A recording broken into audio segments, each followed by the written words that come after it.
Jai Hind everyone.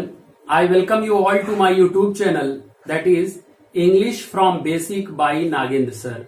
तो मेरे प्यारे बच्चों, आइए फिर करते हैं आज की क्लास हम शुरू। जैसा कि इसके पहले मैंने आपको बताया प्रोनाउंस के कुछ अदर पार्ट्स को, यानी पर्सनल प्रोनाउंस को बताया, रिफ्लेक्सिव को, इम्फेटिक को और डिमोन्स्ट्रेटिव। इसी तरह से उसी क्रम में हम आगे आज आपको बताएंगे इनडेफिनिट प्रोनाउन को। आज हम आपसे चर्चा करेंगे डेफिनेट प्रोनाउंस के बारे में। तो आइए शुरू करते हैं क्लास। तो देखा जाए, जहां अगर वर्ड को हम देखें यहां पर, तो वर्ड से ही हमको काफी कुछ कंसेप्ट क्लियर हो जाता है। वर्ड से हमें काफी कुछ क्लियर होता है। क्या? अगर देखिए हम इंडेफिनिट प्रोनाउन, इंडेफिनिट का मतलब जो क्लियर नहीं है, जो निश्चित नहीं है, जो डिफिनिट नहीं है, यानी जो डिफिनिट नहीं है, जो निश्चित नहीं है, उसी को क्या कहते हैं? Indefinite pronoun. ठीक, यानी ऐसा प्रोनाउन जो निश्चित नहीं है, जो डेफिनेट नहीं है किसके बारे में है, उसी को कहेंगे इंडेफिनिट प्रोनाउन। ठीक, अच्छा देखा जाए कौन कौन से हैं इनमें। ऑल है, a few, others, no one, nobody, anyone, one, some, someone. ठीक, अब एक एक को हम देखें तो एकदम कंसेप्ट क्लियर होगा। कैसे? देखा जाए, अगर देखें ऑल, ऑल का मतलब सभी। अब सभी में ये तो पक्का इंडिफिनिट है ये कि कौन सा आदमी है। ऑल मतलब सभी, लेकिन ये पता नहीं उनमें से कौन एक है। ठीक है, तो इसका मतलब क्या? ये इंडेफिनिट है, अनिश्चित है कि कौन है ये। उसी तरह अ फ्यू, कुछ लोग या कुछ, तो कुछ लोग में पता तो है नहीं कौन सा आदमी है या कौन सा औरत है या किस आदमी के बारे में बात की जा रही है। उसी तरह अदर्स, अदर्स मतलब दूसरे, तो दूसरे में कौन है ये भी क्लियर नहीं है। नो वन, कोई भी एक नहीं, पता नहीं कौन सा कोई भी एक नहीं। उसी तरह नोबडी, एनीवन, वन, सम या समवन, यानी जितने भी यहाँ प्रोनाउंस दिए गए हैं, कोई भी ऐसा एक प्रोनाउंस नहीं है मेरे प्यारे बच्चों जिससे पता लग सके कि किसी पर्टिकुलर आदमी के बारे में बात की जा रही है। ये प्रोनाउंस ऐसे प्रोनाउंस होंगे जो किसी पर्टिकुलर आदमी के बारे में, औरत के बारे में या बच्चे के बारे में नहीं बताएंगे, बल्कि किसी के भी बारे में बताएंगे, लेकिन वो अननोन होगा, इनडेफिनिट होगा, अनिश्चित होगा। ठीक, इसीलिए इसको कहते हैं इंडेफिनिट प्रोनाउंस। इसमें बहुत कुछ है नहीं, बस यही है, इनको आपको जान लेना है। ये प्रोनाउंस की तरह यूज होंगे जब, तो याद रखिएगा हमेशा इंडेफिनिट होंगे ये। ठीक, अच्छा जैसे देखा जाए कुछ एग्जांपल मैंने दिया है यहाँ। All are present today. ठीक, अगर बात करें यहां तो ऑल आर प्रेजेंट टुडे, तो ऑल आपका क्या हो गया? ऑल ही आपका हो गया प्रोनाउन। कैसे? ध्यान दीजिएगा, ऑल यहां प्रोनाउन इसलिए हुआ, इसके तुरंत बाद आया क्या? Helping verb. याद कीजिए, पिछले वीडियोस में मैंने आपको बताया था, क्योंकि ऑल दो काम करता है, ये प्रोनाउन का भी काम करता है, ये एडजेक्टिव का भी काम करता है। ऑल दो काम करता है, ऑल प्रोनाउंस का भी काम करता है और एडजेक्टिव का भी काम करता है। अगर ऑल के तुरंत बाद आ गया वर्ब, तब तो बन गया प्रोनाउन, लेकिन अगर इसके तुरंत बाद आ गया कोई नाउन, तो ये हो जाएगा एडजेक्टिव। अगर मैं यहां लिख देता ऑल द स्टूडेंट्स, ऑल के तुरंत बाद आ जाता द स्टूडेंट्स या ऑल द टीचर्स या ऑल द बॉयज, तो ये तुरंत और तुरंत हो जाता क्या? एडजेक्टिव हो जाता। हालांकि कैसे होता है इसके बारे में हम आगे आपको अगले वीडियोस में बताएंगे जब एडजेक्टिव का पार्ट पढ़ाएंगे। ठीक, लेकिन यहां आपको केवल इतना याद रखना है, जितने ये लिखे हैं, जितने भी ये प्रोनाउंस है, चाहे ऑल हो, अ फ्यू हो, अदर्स हो, नन हो, नोबडी, एनीवन, वन या सम या समवन, जितने भी प्रोनाउंस हैं, ये प्रोनाउन तभी होंगे जब इनके तुरंत बाद आएगा क्या? वर्ब। इनके तुरंत बाद क्या आ जाएगा? इनके तुरंत बाद आ जाएगा वर्ब, तभी ये होंगे प्रोनाउन। याद रखिएगा, अन्यथा अगर इनके तुरंत बाद वर्ब नहीं आया तो हो जाएंगे केवल और केवल एडजेक्टिव। याद रखिएगा, जैसे ऑल है, ऑल के तुरंत बाद आया यहाँ पर क्या? आर आया, तो यहाँ हो गया प्रोनाउन, लेकिन ऑल के तुरंत बाद आता कोई नाउन तो हो जाता है एडजेक्टिव। उसी तरह यहाँ देखिए, वन क्या है? वन यहाँ प्रोनाउन है, क्यों? इसके तुरंत बाद आया वर्ब। क्या है ये? हेल्पिंग वर्ब के रूप में यूज हुआ है। यहाँ शुड क्या है? वर्ब है, हेल्पिंग वर्ब है। अगर इसके बाद स्टूडेंट आ जाता या बॉय आ जाता, one boy, one student, one man. ठीक, इस तरह से कुछ भी हो सकता है। तो अगर इसके तुरंत बाद नाउन होता तो हो जाता है एडजेक्टिव, लेकिन नाउन नहीं है चूंकि यहाँ, इसलिए यहाँ पर ये क्या हो जाएगा? यहाँ पर होगा केवल और केवल प्रोनाउन। उसी तरह से देखिए, अब अगला देखिए, हेल्प अदर्स। ध्यान दीजिए, हेल्प अदर्स, अदर्स क्या काम कर रहा है? अदर्स ऑब्जेक्ट का काम करता है। ऑब्जेक्ट का काम केवल दो ही का है, ध्यान दीजिएगा, ऑब्जेक्ट का काम दो ही करता है, या तो वो नाउन होगा या तो प्रोनाउन। नाउन या प्रोनाउन दो ही बनते हैं, ऑब्जेक्ट का काम करते हैं, सब्जेक्ट ऑब्जेक्ट बनेंगे। तो यहाँ ऑब्जेक्ट ये कोई नाउन तो है नहीं, अदर्स यानी प्रोनाउंस है। ठीक, क्लियर हो गया यहाँ भी। उसी तरह यहाँ देखिए, someone has called me, someone आया, समवन के बाद देखिए आपका वर्ब आ गया, यानी ये भी आपका प्रोनाउन है। ठीक, तो someone has called me. Does anyone want to join the party. यहां भी अगर हम ध्यान से देखें तो यहाँ सब्जेक्ट का काम कर रहा है, वर्ब की इधर हेल्पिंग वर्ब के पहले आया, हेल्पिंग वर्ब पहले आया, यानी इसके बाद सब्जेक्ट आया, फिर इसके बाद वर्ब आ गया। यहाँ भी ये काम कर रहा है क्या, यहाँ भी काम कर रहा है सब्जेक्ट का। तो इसी तरह से हो गया आपका ये इंडेफिनिट प्रोनाउन। ठीक, यानी इंडेफिनिट प्रोनाउन में केवल इतना याद रखना है, ये निश्चित नहीं होता है, पर्टिकुलर आदमी या पर्टिकुलर व्यक्ति के बारे में बात नहीं करता, ये अनिश्चित होता है, किसी के भी बारे में बात करेगा लेकिन वो डेफिनिट नहीं होगा। ठीक, जैसे मैंने कहा ऑल, ऑल मतलब सभी, अब उसमें से कौन कौन लोग हैं पता थोड़ी है। अ फ्यू कुछ लोग, अब कुछ लोग कौन कौन है यहाँ कुछ क्लियर नहीं है कौन कौन आदमी है। अदर्स दूसरे, पता नहीं कौन दूसरे। ठीक, तो इस तरह से सारे प्रोनाउंस यूज होते हैं। आइए अब हम बात करते हैं अगले प्रोनाउन के बारे में।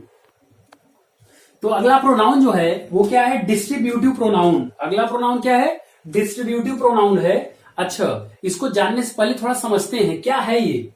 तो क्या है बेटा ये, a distributive pronoun considers members of a group separately rather than collectively. अगर इसकी डेफिनेशन को हम देखें तो काफी कुछ क्लियर हो सकता है। कैसे, आइए हम बताते हैं डिटेल में। ये क्या बोल रहा है, a distributive pronoun is what, it is considered member of a group separately, यानी हमेशा इसका मतलब एक से है। एक वर्ड जान लो, इसका मतलब केवल और केवल वन से है, एक से है, केवल वन से है, यानी ये हमेशा और हमेशा एक अर्थ निकालता है, यानी इसका मतलब केवल और केवल एक निकलता है। आइए मैं आपको एग्जांपल के माध्यम से बताता हूं। जैसे मैं कहता हूं ईच, ईच का मतलब क्या होता है, हर एक, हर एक। उसी तरह आइदर, आइदर मतलब दो में से कोई एक। अच्छा, नाइदर या नीदर दोनों कहते हैं, इसका प्रोनाउंसिएशन दोनों, नाइदर नीदर दोनों सही है। अच्छा, नीदर या नाइदर तो क्या, दोनों में से एक भी नहीं। आइदर दोनों में से एक, नाइदर दोनों में से एक भी नहीं। तो क्या पता चल रहा है, एक आ रहा है सब में, यानी कोई भी सेंटेंस इससे बनेगा तो उसमें अर्थ होगा पर्टिकुलर एक से, यानी इसमें सेपरेटली बात तो होगी, कई सारे लोग हैं लेकिन उनमें सारे लोगों में से केवल एक पर फोकस किया जाएगा। ठीक, मात्र एक पर फोकस किया जाएगा। आइए इसके रूल को जानते हैं। तो इसको जानने के लिए केवल स्पेशली दो रूल आप याद रखिए, बस मात्र यही दोनों रूल को याद रखिए, आपको कहीं भी इसमें दिक्कत नहीं होगी। जब भी होगा डिस्ट्रीब्यूटिव प्रोनाउन की बात, आप हमेशा उसको पहचान लेंगे और आराम से उसको सॉल्व कर लेंगे। तो पहला रूल क्या है देखा जाए, पहला रूल है it always shows one in group, यानी बात होगी किसकी, बात होगी ग्रुप की। जब बात होगी ग्रुप की तो यहाँ ग्रुप नहीं दिखाया जाएगा, पूरे ग्रुप में किसी एक को दिखाया जाएगा, याद रखिएगा।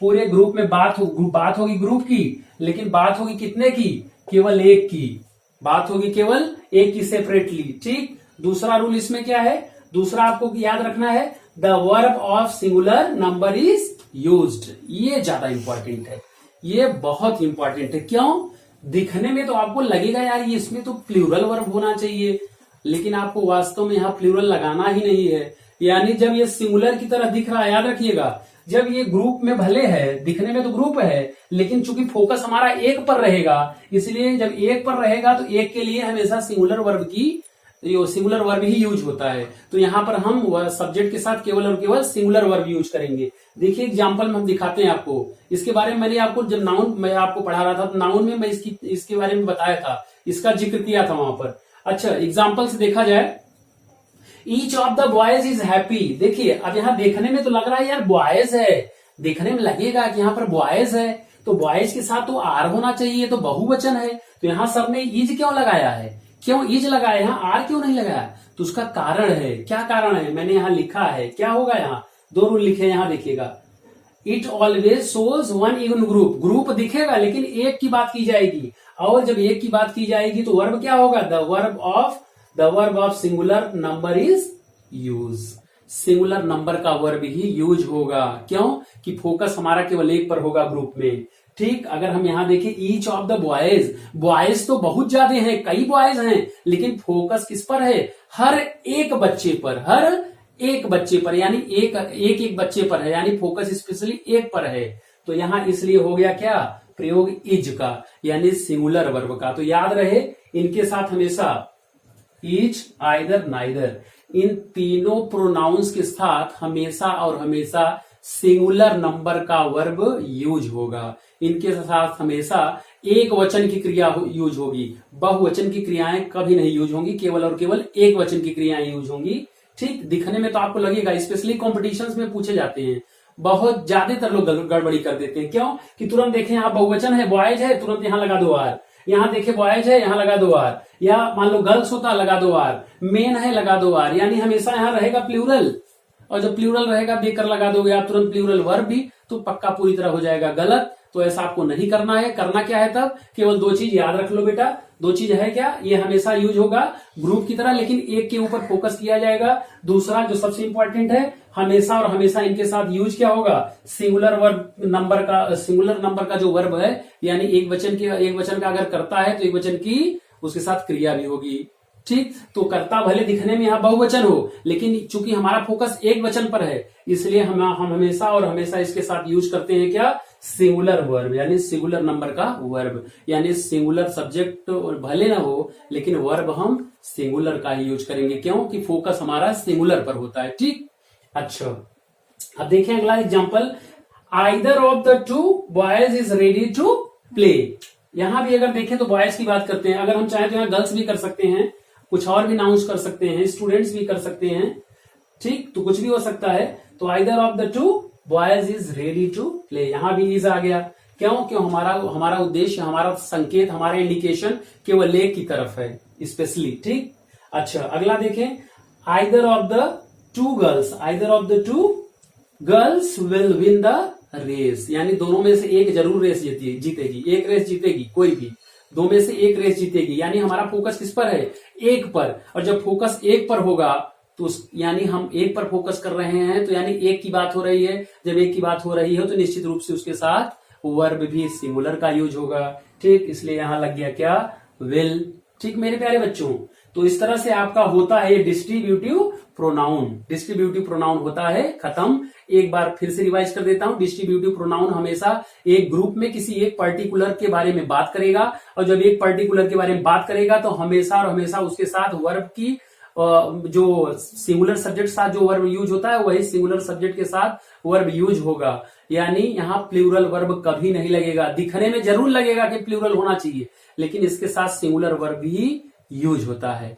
ठीक, आइए अब हम बात करते हैं अगले प्रोनाउन के बारे में। तो अगला जो प्रोनाउन है वो क्या है, वो है इंट्रोगेटिव प्रोनाउन। ध्यान दीजिएगा, अगला प्रोनाउन क्या है, इंट्रोगेटिव प्रोनाउन।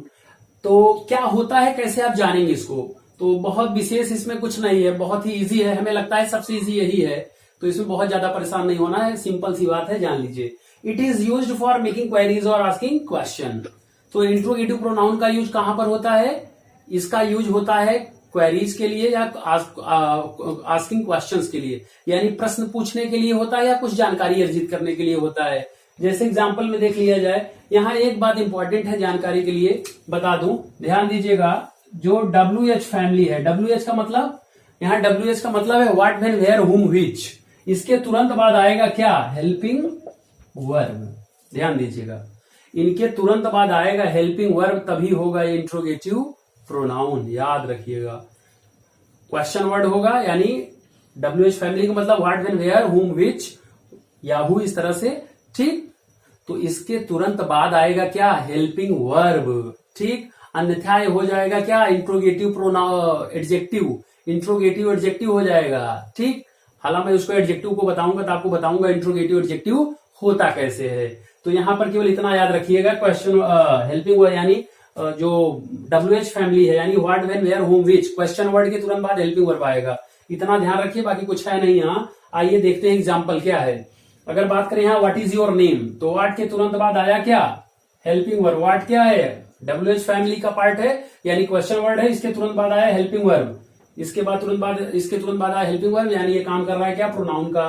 प्रोनाउन काम करता क्या है, प्रोनाउन का काम होता है, नाउन या प्रोनाउन दोनों का काम होता है सब्जेक्ट या ऑब्जेक्ट। तो यहाँ काम कर रहा है क्या, ये वर्ब है, वर्ब के पहले आ गया, तो यानी ये बन गया क्या, सब्जेक्ट।